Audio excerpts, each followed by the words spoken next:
This is Bishop Samuel Blakes, and you're listening to Real Talk with Mary J. Happy Merry Monday, everybody. You tune in to Real Talk with Mary J. Real Talk with Mary J is a social outlet for a positive outcome. And listen, I am so glad that you have stopped by to share with us today. We deal with everything from social to spiritual, and we've been talking about strong men need strength too. We've been dealing with this subject matter for the entire month of June. Every year on Real Talk Mary J, in the month of June, we dedicate the entire month to men.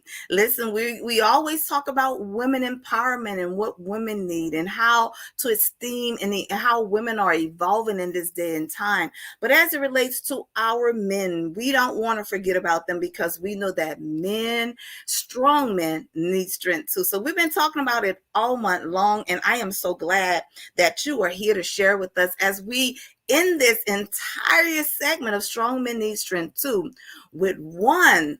Oh my God, this man is just an anointed man as it relates to medicine, the community, health, and awareness. We are so excited to have him to share. He has a wealth of information to share with our community, and I am so happy to have him to be a part of Real Talk with Mary J on today. Listen, we've been trying to get him for such a long time.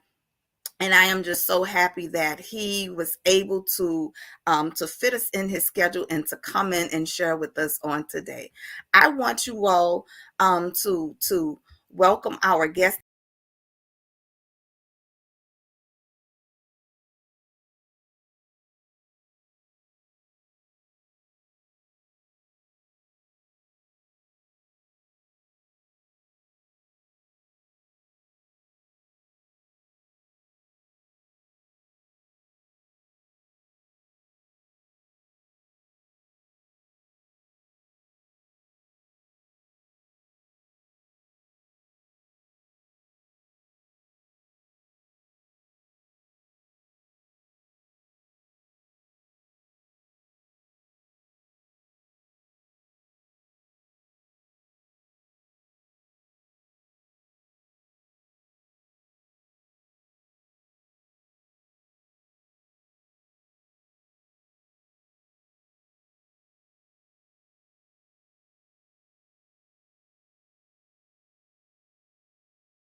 I wanted to make sure that you all hear this and I'm not losing audio. So I know I'm behind the scene of the camera right now, but I wanted to make sure that you hear me because I don't want you to not be able to hear me. So Dr. Griggs is the health and wellness persona of Eric Griggs, MD, a New Orleans-based community medicine and health educator who has dedicated his professional life to raising health and awareness in communities across the United States.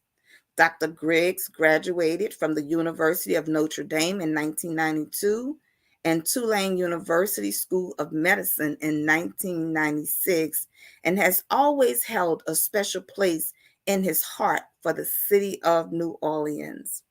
He has been an active health advocate since graduation and has made it his life work to educate the community of health and well-being. Doc is an active participant in all of his programs. Upon completion of medical school in 1996, Dr. Griggs received the Robert C. Baird Award for overachievement in pursuit of a medical degree. In 2013, Dr. Griggs received the Champion for Change Award from the Links Incorporated of New Orleans. Most recently, he was awarded the Jackson Leadership and Community Service Award by the New Orleans chapter of Jack and Jill Incorporated. Dr. Griggs' mantra is get checked, get fit, get moving. His approach transcends race and gender barriers. His abilities to speak proficient Spanish allows him to utilize a comprehensive creative approach to engage men, women, children of both English and Spanish speaking heritage. His efforts as a health educator and health and awareness advocate has been recognized by District 7 State Senate David R. Hittmeyer in a 2014 resolution naming Dr. Eric Griggs Health and Wellness Ambassador of the state of Louisiana. In May, the New Orleans City Council named him as Health and Wellness Ambassador for the city of New Orleans, and he was later appointed chairman of healthcare sector for FitNola. The City of New Orleans Fitness Initiative. Dr. Griggs currently works for Access Health Louisiana as the Director of Community Medicine and serves as Community Medicine Advisor for Xavier University School of Pharmacy, Health, and Wellness Center. Listen, his bio is extensive, and I can go on and on reading all of the wonderful accolades of Dr. Griggs. But I want you to understand this, that Dr. Griggs is an active participant in several organizations that promote positive change in the community. He is the Health and Wellness Chairman, the Health and Wellness Chair for 100 Black Men of Metro New Orleans, and also serves on the 100 Black Men National Health and Wellness Board. I want you all to welcome Dr. Griggs, my special guest on the show. Get fit, get moving. Let's have him now, Dr. Eric Griggs. Thank you so much, Dr. Griggs, for coming on once again.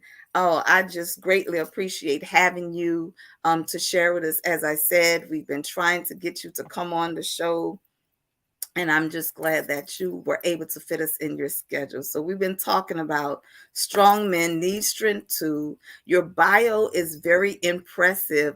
There was no pause. There was no point that I wanted to just stop reading, because I wanted the people to know all of who you are and what you do. It's you've been doing some major things, especially in the community in which I am native, born and raised here, and you've been impacting the lives of our Black men in the community as it relates to health and awareness. I see you in churches. I see you in universities. I see you in businesses. I see you traveling the world with this mandate. And I just thank you and honor you today. We're talking about strong men need strength too. And of course, you came to my mind as it relates to strong men that are empowering our strong men, particularly our Black men in the community of New Orleans. So thank you once again for coming on the show. Dr. Griggs, as we go forward with all of what you do and who you are, will you just take us on a journey of your purpose walk and how you got to the place where you are as it relates to medicine, and especially as it relates to empowering men in regards to health and awareness?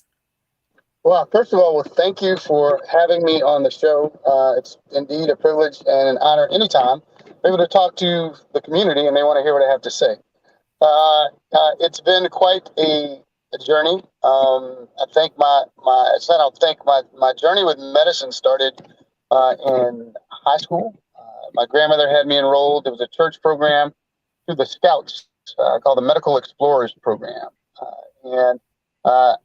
To be quite honest, I was a late bloomer. They had the legal explorers, they had the medical explorers, and I looked across the room, and all the guys had already hit puberty, and they had deep voices and were much taller than I was. And I looked over across the hall, and there was all the girls, and they were all my height. So I said, "Let me try this out. I stand a better shot over there than I do over here." And my voice hadn't changed, so I sounded like them too. On that journey, we worked with Bowman Gray School of Medicine and Wake Forest University, and they had us doing a tour Our mentor, our guide's name was Dr. John Peacock. I'll never forget. This was 1986, and John Peacock had us tour the infectious disease ward of the hospital, and it looked like a scene. I'll tell my age. It looked like a scene from E.T. They had people walking around with hazmat suits on, and there was this one room at the end of the hall. I remember looking in. They said, "We have this one patient that I have to go see. You're welcome to come and join me, and you don't have to go in the room all the way if you don't want to." Well, we walked in the room, and there was like a small, like a little closet, but with a glass.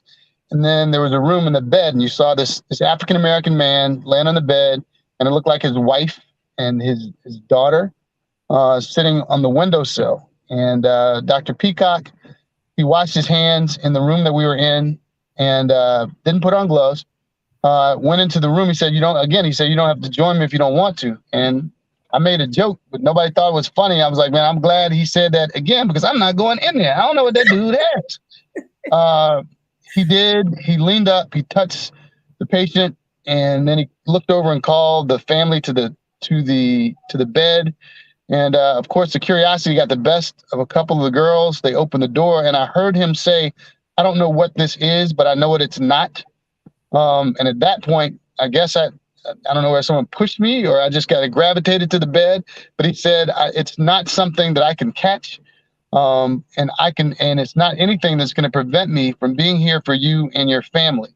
And I think there was onions or dust coming out of the windows, the vents, because by the end of it, he hugged the patient and I was hugging outside of them and crying. This was during the HIV epidemic when we didn't know what HIV or AIDS was. There was a lot of, much like the times we're living in now with COVID, there was a lot of mis and disinformation. And it touched me. I'm like, if this is what this being a doctor thing is about, this is what I want to do to help people. And here we are 30, 40 years later. Wow, what an amazing journey of just finding yourself and being grounded in who you are, where you are, understanding that process that you just and I don't know if you know, but I'm a pastor as well. So a lot of this you're going to hear would be a lot of, I know you heard me call you an anointed man, because that's exactly who you are and who you have been, particularly to and it's personable for me, of course, because I am a native of New Orleans. I've been here born and raised. And I just believe that God has anointed you and appointed you. We all hear that we have callings in that. Being a doctor is a calling, a teacher is a calling. And this is absolutely your calling to do what you do and to have the love and the passion and just the patience to do it. And as you said, that you were there not wanting to do this thing, but now just watching this doctor go in there and to see how compassionate he was as it relates to the people and the family and what was going on. And you saw the love shown. You explained how you there was dust or onions or something in the room that that really got in your eyes, I guess, and just feeling like you were drawn to that. And you already know, I know you know this already, that was the anointing and power of God just drawing you to that. And that was something that you saw that you wanted to do. It's like God that will allow us to go through these experiences, and the very thing that we really don't really want to do, he said, "Yeah, I'm pulling you over here, and that this is exactly what I want you to do, because I want you to impact the lives of people across the world and across the nation." And I've been seeing you doing just that, Dr. Griggs. So thank you once again, because even though it is a call, not everybody answers it.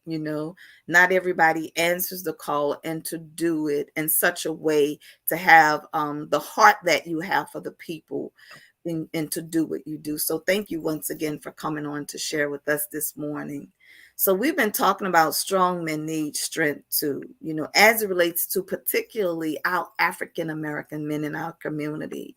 It's almost as though it's taboo that our African American men, they don't go to the doctor. Most of them, they don't get the checkups that are needed.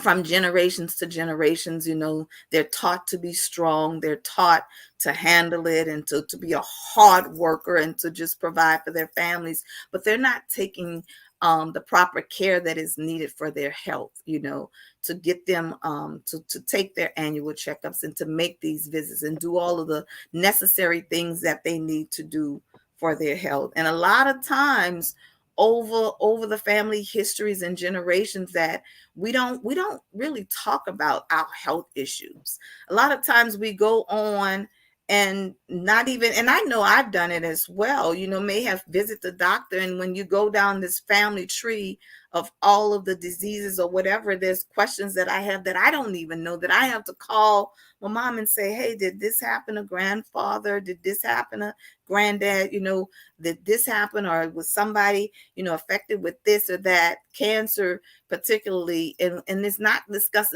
until something comes up. So I want you to talk to us as it relates from the subject of strong men need strength to, of course, and just give us some nuggets that men particularly can do on this journey of health and wellness. So first of all, the first thing that I want men to do now, I just gotten back on this whirlwind tour. We were in Fort Lauderdale, the 100 Black Men's Conference. Just got back from Turks and Caicos for a multi-island event over the course of a week, Father's Day week, and then was in Lafayette doing a heart screening with Dr. Keller. Men's health is important, but the first thing that we need to do, because we beat the men up a lot. We beat them up a lot, especially when it comes to their health. We need to give ourselves grace. The first thing you do in the morning is you need to look yourselves in the eyes, take three deep breaths, and then forgive yourself, because we're not perfect. And we always ask to give each other grace, but we never ask to give ourselves grace. And once we do that, things become a lot easier, because the journey on a man's life is different than it is in a woman. The average female, according to the World Health Organization, lives 6 to 8 years longer than the average male. And that's all races. Mostly that's not due to a physiologic or biological reason. It's behavioral. Men don't go to the doctor. And here in the States, and with African American men in particular, it hasn't been it's not our fault. When a young lady becomes a young woman, and she during that time, she typically goes to the doctor every year for an annual exam, and it's a wellness exam. It's an unpleasant visit, uncomfortable visit, but the exam isn't about something being wrong. You talk about everything going on well in life, and it removes some of the stigma with going to the doctor. Well, with little boys, it's different, including myself. If you think about it, every time you go to the doctor, from the time you're a baby, it's to get a shot. You've broken something. You're sick. You can't go here. You can't go there. They're talking about you got asthma. You name it, it's bad. It's horrible. There's another needle. You name it. Then when you get old enough to play sports, they want to take and do the finger exam and ask you to cough. And that's uncomfortable because you have no idea what's going on, but you have to do it in order to play sports. You have to do it if you want to go to school. So at about age 15 or 16, we all say the same thing. As soon as I get older, I ain't never going to the doctor again. And sure enough, unless you go on to enlist in the military or you play sports, you get a job that forces you to get a physical, we don't. So from the time we're 18 to the time we're about 30, that works great because you're invincible. There's nothing wrong. Superman, I can stay up all night. Give me 2 weeks and I'll lose weight. Well, I can bench press 300 pounds. Yeah, and that works great until about age 30. A lot of times you've met a significant other that's starting to notice that your waistline is expanding and says that, baby, you need to go to the doctor. Why don't you just go get a checkup, or you get a job because you get a checkup. And when you go at age 30, they tell you that they ask about your family history and you're like, yeah, my mom had diabetes. My great granddaddy passed of a stroke. My dad had hypertension. And then they tell you you're pre-diabetic and you're pre-hypertensive and you're pre-this, you're pre-that, and you're like, I'm about to pre myself up out of here. The doctor don't know what he's talking about. He said I could change my lifestyle and I'm good. Now, the problem is when we get back with our family and our significant others, we lie. If you want me to have real talk, I'm going to be real talk. Men lie. Be real. How you feeling today? I'm fine. You good? I'm good. What did the doctor say? He ain't say nothing. When does he want you to come back? He said I didn't have to. That's a lie. You never go to a doctor visit. He'll at least tell you, I'll see you next year. I'll see you in 6 months. I'll see you in 2 weeks. I'll see you in 3 months. But did he give you any medication? Nope, he didn't give me no pill. What he said, I need to drink some water and eat some vegetables, and I'm going to go start walking for 2 days. That's a lie. So at age 30, then age 35, you start to realize your waistline is really expanding. It's a little harder to get up some mornings. You go back to the doctor, and they tell you, 35 to 40, they tell you that you're now, because you haven't done any of the things you're supposed to, they tell you that you're now diabetic, that you're hypertensive, and that you do need to change your lifestyle, or you can start a pill. Now, you don't ask the questions to find out exactly what those lifestyle changes will be. So you assume that you can do what you were doing before. Instead of walking for 2 weeks, I'm going to walk for a month, and I'm going to drink a lot more water, and I'm going to try to go to bed. A lie. You're lying to yourself, and you don't take the pill. You go home, you talk to your wife, you talk to your family. What did the doctor say? He ain't say nothing. What do you mean? He says, I'm good. When do you have to go back? He said, I don't. A lie. Now, then around age 45 for Black men and 50 for the general population, your family forces or your life forces you to go back. At that point, if you've been fortunate enough to avoid the emergency room or being hospitalized for not taking care of the conditions, you go to the doctor and he says you have to have a colonoscopy or you have to have a prostate exam. And the moment you ask what that is, you're like, as soon as I get out of here, I'm never going back. And unfortunately, as a consequence of that, particularly with prostate cancer affects 1 in 8 men in the United States will be affected with prostate cancer. For Black men, that number is 1 in 4. So I want that to sink in just a little bit. 1 in 4.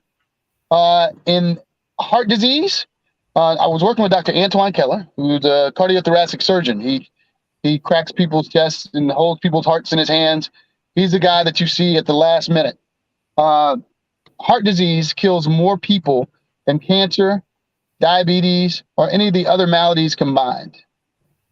If you don't take care of your heart, if we don't do the things to screen ourselves, unfortunately, as men, as African-American men, we will leave our significant others in our families sooner than 6 to 8 years before our female counterparts. But again, it's not our fault. It is, what happens is we don't know what a wellness exam is. There's no such thing as a pleasant exchange with the doctor to feel comfortable to ask questions to make us take some of that fear away, which is why part of the passion that pushes me, not just for men, but for the entire community to be there while my colleagues are seeing patients. I'm in the street. I'm in these streets. I'm in the church. I'm in the school. I'm in the business room. I'm in the policy room, advocating. I'm in the community, educating, so that everyone can talk on the same page and to make you the expert on you. So what I advise is that men, first of all, I work with the 100 Black men, and we say what they see is what they will be. As kids, I think that we should go to the doctor, take our kids to the doctor once a year and get in the habit, men, of going to the doctor with your kids, but also taking those kids with you to the doctor as you go. You model the behavior. When it's football season, I'm saying when the Saints start warming up, when they start talking about preseason, we need to go get out, because, the Saints will give you a heart attack some of them games. So what you do is you go get your checkup and you take your child to get their screening, their eyes, their teeth, their ears, because summertime, kids, they swim. Kids, they eat a lot of candy. Kids will have an ear infection. Kids change as they grow, their vision changes. So in order to make sure your child is prepped for the season, their school season, and you're prepped for the Saints season, go to the doctor together and get the same screenings. And it becomes a well visit because there's nothing wrong. They'll do some screenings. You can have pleasant conversations because it's very, very it's unsettling to go to the doctor and hear bad news. Our cortisol kicks in and it makes us not want to go. It's like when my grandmother said, go get a switch. I would go get the smallest switch. I would put it off. I would do whatever I could not to go get that switch because nobody wants pain. No one wants the pain of hearing bad news. So the more you go and you condition yourself to take your child with you, as you get older and these different things start to happen, your child, you're there to support them early on. They'll be there to support you when you go to the doctor later in life. So to make sure you hear everything right. Because a lot of times the doctor will be like, hey, look, your numbers are great. You don't have cancer. And all you heard was, I got cancer. She said, wow. I got cancer. The doctor, whereas if your family member, if your child was with you, like, no, that's not what happened. Right. They were congratulating you for coming in for your visits, eating healthy, and now you don't have cancer. Does that make sense? That makes absolute sense. Absolute sense. Listen, you've just given so many men grace, across social media that are listening to this, and it's a better understanding to see that the way that men process things, pretty much, and what you all hear, and the things that you've been taught down the line of understanding. It's a pattern.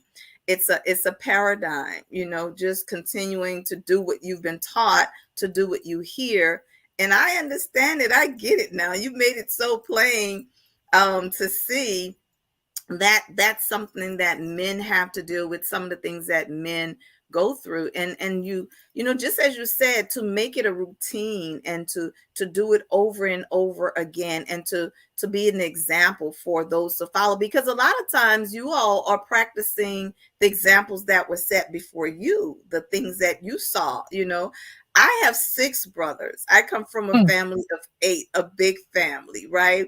And so coming up as a kid, I never recall my brothers going to the doctor. And just as you said, as it relates to sports, they played sports, they did that physical, they got that checkup. But Hated it.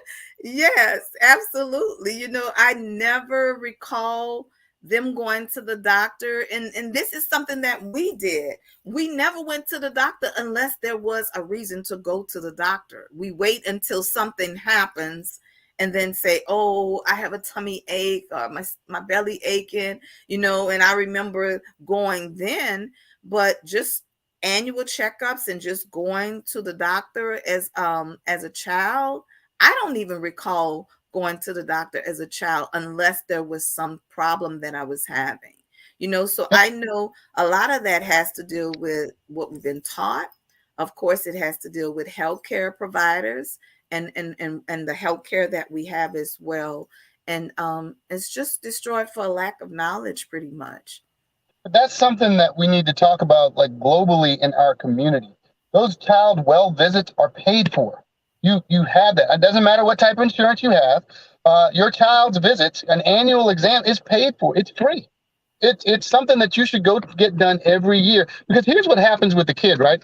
Say your child is her last name starts with a W, and she's known to be a scholar. She's on the honor roll, the whole nine. But all of a sudden, y'all go to the beach, y'all are hanging out. She's having a good time in the neighborhood. She's going to the sweet shop, eating candy. Now, all of a sudden, you don't take it to the doctor. Her first quarter grades are C's and D's.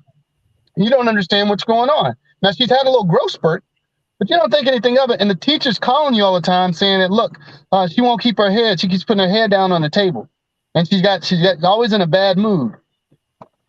What we don't think about is the fact that child might have cavities.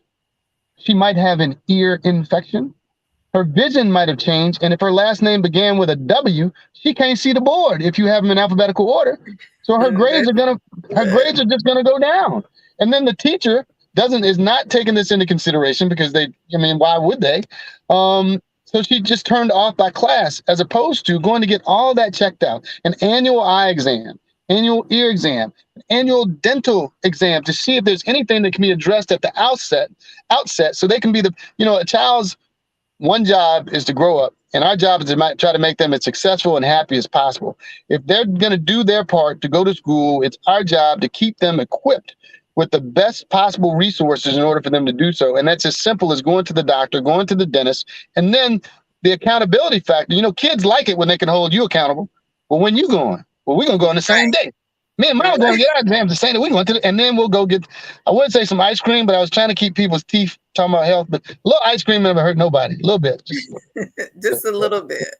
Yeah, but starting those patterns now, again, and it establishes a relationship with the doctor early. So it's not just something bad that we have to, that we'll tend to avoid. The other thing that you brought up, your brothers played sports. It starts, you'll injure something. You'll sprain something in the middle of a game. Hey, how you feeling? You good? Yeah, I'm good. You all right? Yeah, I'm all right. And walk it off. Just walk it off. Don't walk it off. I can't tell you how many concussions we've had as kids that we didn't even know it was a thing. These are things that if we felt comfortable going to the doctor and felt like we could trust, and trust is built on relationships and time spent with someone without bad experiences. So that's the whole point, is if we can, as a community, encourage each other to go at least once a year to get a checkup, go with each other to the doctor, and then have these conversations outside of a repast or outside about what we're going to, are we going to do better? Oh, I woulda, shoulda, coulda, he shoulda, woulda. If we can catch it on the front end, we can live a lot longer and enjoy more on the back end. Wow, that is so good. And listen, those that will come and listen to the replay, and trust me, with my 6 brothers, I'm going to be sharing this with everybody, with all of them, and really blowing up the feed with the wealth of information that you're sharing with us on today. It makes perfect sense when you understand it in such a way of knowing that this is just a pattern. This is something that has been taught. This is something that we have to undo. We have to change the way we've been doing things before. And when you said that everybody has health care, it doesn't matter. As a child, I never really knew that. I never really knew that. And that's one of the things that we get a bad understanding as it relates to health care and prayer. Those 2 things, health care and prayer. And we don't understand that we need both of those to connect, to come together, not just have something, deal with something and sit at home praying, believe in God that it's going to go away, believe in God that it's going to change, but, not going to follow up to make the proper decisions that we need to make to avoid those things from coming, to avoid that. And so I'm saying that because that's where I was back then, back then as a kid growing up, because of my teaching and what I was taught. You prayed about it. You didn't go to the doctor. You stayed home and you prayed. You prayed. If I didn't take medicine. I didn't start really going to the doctor until I became a young adult, when I started having to go to a gynecologist. Matter of fact, even when I was going to my gynecologist, for years that I went to my gynecologist, and I treated him like he was not just my gynecologist, but my PCP. He had to tell me, Mary J, listen, you're going to have to get a PCP to really deal with, because I was asking him questions that I actually should have been going to a family physician for, to check up on these other things that happens throughout the bloodline, So you bring up a great point, though. You bring up a great point, and I know we're here to talk about men, but women, you need a primary care doctor. Please say that again. Please say that one more time. Everyone needs a primary care doctor, and women, you need a primary care doctor and an OBGYN. Yes, absolutely. Absolutely. I treated my gynecologist like he was my therapist, my gynecologist, my nutritionist, my family physician, and he was a great doctor. He's retired, Dr. Marcel Bacchus. Awesome doctor. But I had to go to a family practitioner and to deal with, and that's when all of the questions begin to come in as relates to, okay, diabetes in the family, or is there cancer in the family? And a lot of times, and as you said, this is strong men need strength too, but a lot of times with women, we don't even understand what's going on through our bloodline. it would be so good if somebody could have said, your great grandmother had breast cancer, but we don't hear about any of that until something hits us. And then we go back to find out what happened down the bloodline with the way that we ate, and not getting the proper health care that is needed. So all of these points that you're making are so valid as it relates to us, especially in the African American community.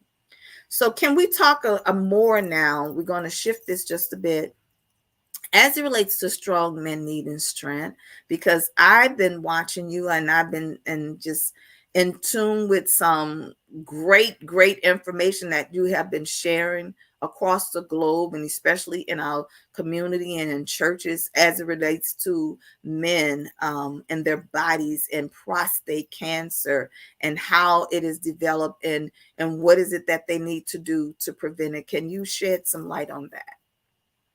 So the prostate cancer, as I said, 1 in 8 men will be affected or be diagnosed with prostate cancer in the United States.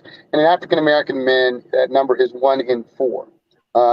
It's a sad reality. The earlier the screening, the better. It's something that is preventable.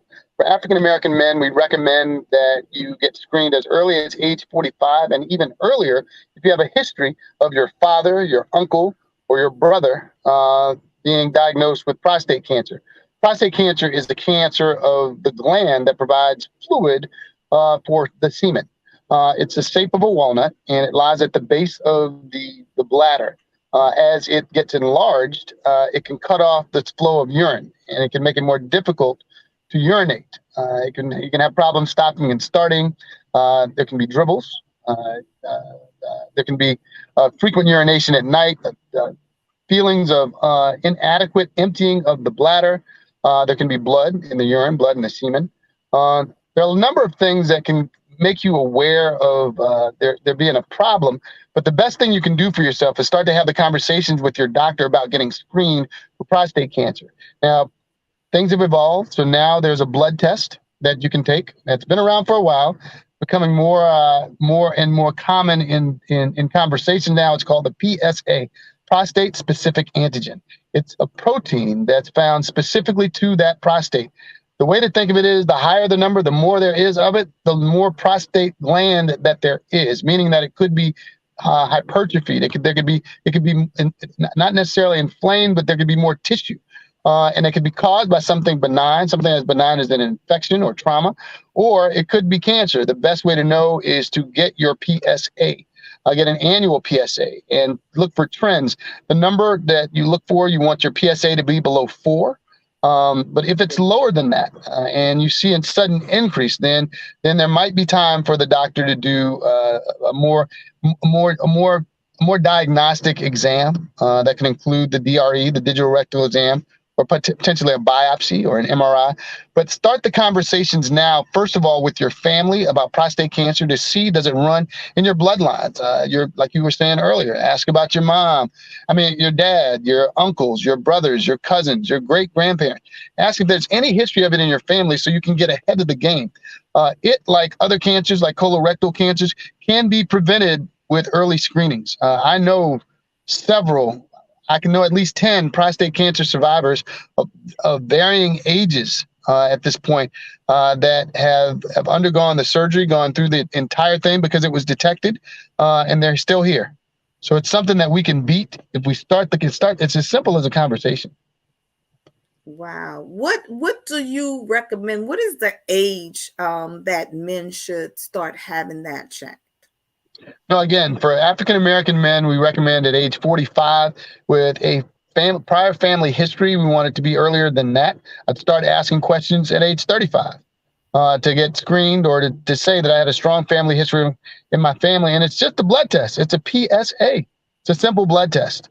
There's nothing invasive about it. The digital rectal exam does serve a purpose. Your prostate gland is supposed to be smooth. It feels it's the doctor on a gloved finger is an inch and a half to get to the prostate. It's about that. Very small diameter, small length distance to get to the prostate to feel for any irregularities. But it starts with a blood test where you can do a screening. And it's that simple. But again, I would recommended age 45. But earlier, if you've have a history, what I recommend most is to talk to your family, then talk to your doctor. Good stuff. Really, really good stuff. Now you talk as it relates to the semen. I heard you say this before, as it relates to the semen, and especially those who already have prostate cancer or those that may be potential. I don't want to use the word potential, but maybe at risk for prostate cancer because of some family history of having prostate cancer in the family. I know you spoke about the releasing of semen, that the releasing of semen is healthy for prostate. Am I correct with that? Yeah. Yeah. So the prostate provides the fluid for the sperm to swim. It provides the fluid for that semen. You want to look out for any blood or any pain upon ejaculation. But again, you want to, guys, you'll like this. You want to use your prostate and release that semen at least once a week. At You least want to one. keep it healthy. A sexual health, a healthy sex life is good for your prostate. Okay. This A is really safe, healthy sex life. a Healthy for your safe. prostate. Yeah. That's good. That's key. A safe, healthy sex life is good for prostate. So ejaculation in males at least once a week is healthy for them to make sure that it's happening for their Yeah. prostate. Well, that, and again, talking with your doctors, being aware of any changes, any pain, any blood, and having just, again, conversations with your doctor, but most importantly, knowing your numbers. Knowing your Knowing numbers, knowing what and your this, PSA is, looking for any rise in your PSA, even if it's below 4. A sudden change in your PSA could be indicative of a problem. And again, having a comfortable relationship with your healthcare provider, such that you can make that call and get things checked out. this is really, really good information, Dr. Griggs, for sharing this with us. Now, as it relates to say for instance a man that has had prostate cancer or in their sex life has swindled, what are some of the things that they can do to enhance that or to even have that feeling of stimulation? Is it possible? Can that still happen? Or is So it, the, the short answer is yes. The best thing to do is to have that healthy dialogue with your healthcare provider. Depending on the nature of your treatment, you can return to a normal sex life within certain limits, depending on what you've had. I mean, a lot of times, I think I'd explained before, there are nerve-sparing surgeries that are done for people with invasive prostate cancer that need to have it removed, where they can spare the nerves that allow for a man to continue to have an erection afterwards. So again, there are a number of options. I recommend, talking to your healthcare provider and asking about even a therapy, mental therapy, talking to a therapist, because there's a lot of depression and anxiety associated with it. Putting together a full team. The best thing you can do, regardless of prostate cancer or not, is I always say, get checked, get fit, get moving. It's all a lot of it is based on blood flow, the foods that you eat, and exercise. Talk to your family, know your history, have a healthy conversation with your family that's get checked, eat healthy foods. Healthy foods have simple ingredients, usually less than 5 ingredients in something. The main ingredient of an apple is an apple. Main ingredient in chicken is chicken. Simple things. Keep it simple and drink a lot of water. And of course, exercise. Find something you like to do and do it. The American Heart Association recommends 150 minutes of exercise a week, moderate exercise, 75 of intense exercise. All that sounds great. Just take a 30-minute walk and unplug and talk to a friend. Lower your stress and anxiety levels, because stress makes us swim in stress soup, which is cortisol that raises your blood sugar and makes you insulin resistant, helps you accumulate fat, and epinephrine, which keeps your blood pressure high. High blood pressure, we know, causes all kind of damage in men. High blood pressure can kill your ability to function sexually. So if you want to get a guy's attention, talk about his soldier not being able to perform. High blood pressure can damage the blood vessels to the point that you won't be able to perform. So talk to your doctor, talk about your prostate, talk about your blood pressure, eat healthy foods, and have a healthy dialogue with your family. This is some great information, health and wellness as relates to exercise, daily exercise, nutrition, making sure that we eat what we need to eat, and that goes across the globe, both men and women, of course, right? To make sure that we're eating right, that we're exercising, that we're doing the checkups, we're getting fit, we're taking the proper precautions that are needed for us to live healthier, longer lives. And Dr. Griggs, as it relates to our men, and I'm glad that you gave them the grace, because you're right, we can beat up on them a whole lot, with them not doing what they're supposed to do, and as you say, lying out loud. I'm gonna tell you all, this is something I've never shared with anybody, and this is related to me, myself, and I've always power walked. I would go power walking 3 miles a day, 5 days a week. Did it for many, many years. Ran track. Was very fit as a young girl, a young teen, and was fastest girl in my district. And then, like I said, I just went to a gynecologist, and I thought I was invincible, thought that I didn't need to go to a doctor, and was not taught to go to a doctor as a kid, growing up. I always believed that if it's not broke, don't try to fix it. When it's broken, then I'll go and I'll try to fix it. So I always felt invincible. And then at almost 50, I'll be 55 in July, but I believe I had to be about 50 years old. I broke my left foot. And I broke my left foot in two places. And like I said, I was not one to take medicine. I was not one to rely on this or that. And I had a side effect, allergic reaction years ago in my early 20s from Bactrim, antibiotic, which then coupled the fear of me not wanting to take medicine, period. And so now I have this broken foot that's broken in two places, not wanting to take any medicine for it, which was absolutely asinine because that was just crazy. Didn't Give want the yourself some medication. grace, grace, grace, grace, grace, grace. Give yourself some grace.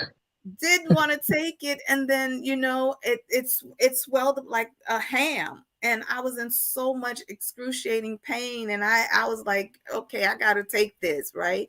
But then feeling like I don't want to continue to take medication, but so gained over 20 pounds through the course of this, because right after I broke my foot, we came into the pandemic. I was not walking, of course, because of the broken foot. Had to go through therapy and gain the weight. And so when you talk about all of the things, the health issues, the depression that was set in, as strong as you can be, and dealing with those things, and particularly for our men that are strong and that go through these things silently. They don't discuss when they're depressed. They're not talking about when they're really stressed. So now I would go to my doctor, my PCP, ladies, going to my PCP.